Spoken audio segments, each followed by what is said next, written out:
तो हेलो दोस्तों, आज हम देखेंगे ग्लोबल एंटरप्राइजेज मतलब भूमंडलीय उपक्रम के बारे में।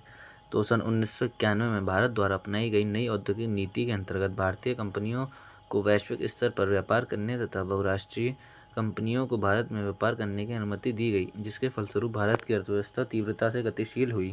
ठीक है, भारत ही नहीं, विश्व के अनेक विकसित एवं विकासशील देशों में बहुराष्ट्रीय कंपनियां उन देशों के आर्थिक विकास में सहायता कर रही हैं। इन्हें भूमंडलीय उपक्रम भी कहा जाता है।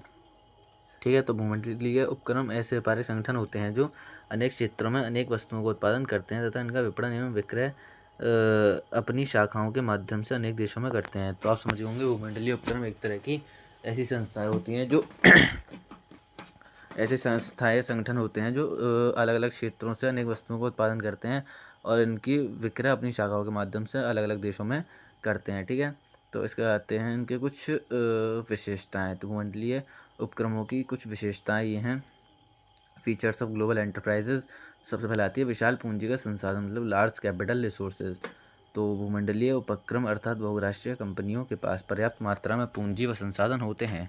ये विभिन्न माध्यमों जैसे अंशपत्रों, ऋण पत्रों, बॉन्ड आदि से पूंजी का प्रबंध कर सकते हैं। अपनी इस विशेषता के कारण ये आसानी से अनेक देशों में अपना व्यापार या व्याप्त स्थापित कर सकते हैं।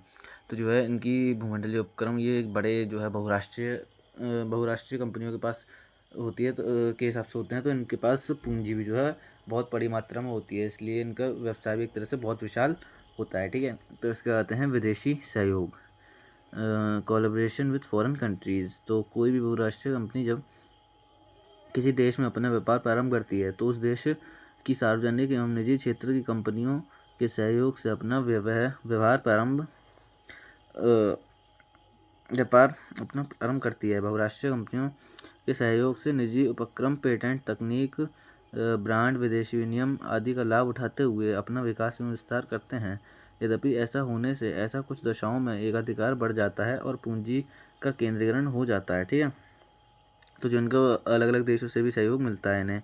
इसके आती हैं उन्नत तकनीकें। ठीक है, भारत में औद्योगिक विकास अपेक्षित गति से नहीं हुआ। इसका प्रमुख कारण उन्नत तकनीकों का अभाव है। बहुराष्ट्रीय कंपनियों के पास उन्नत तकनीक प्रचुर मात्रा में होती हैं और दिन प्रतिदिन अपने नवीन शोध से ये नई तकनीकें विकसित करती हैं। इन्हीं तकनीकों के प्रयोग के लिए इन भारत में प्रवेश की अनुमति दी गई है। विदेशी उन्नत तकनीक एवं भारत में उपलब्ध सस्ते स्थानीय संसाधन जैसा कच्चा माल एवं सस्ते श्रमिक आदि का प्रयोग कर अर्थव्यवस्था का विकास किया जा सकता है। तो इसमें हमने पढ़ी 3 विशेषताएं। आगे की विशेषताएं हम देखेंगे नेक्स्ट पार्ट में। तो मिलते हैं नेक्स्ट पार्ट में। लाइक करना मत भूलिएगा।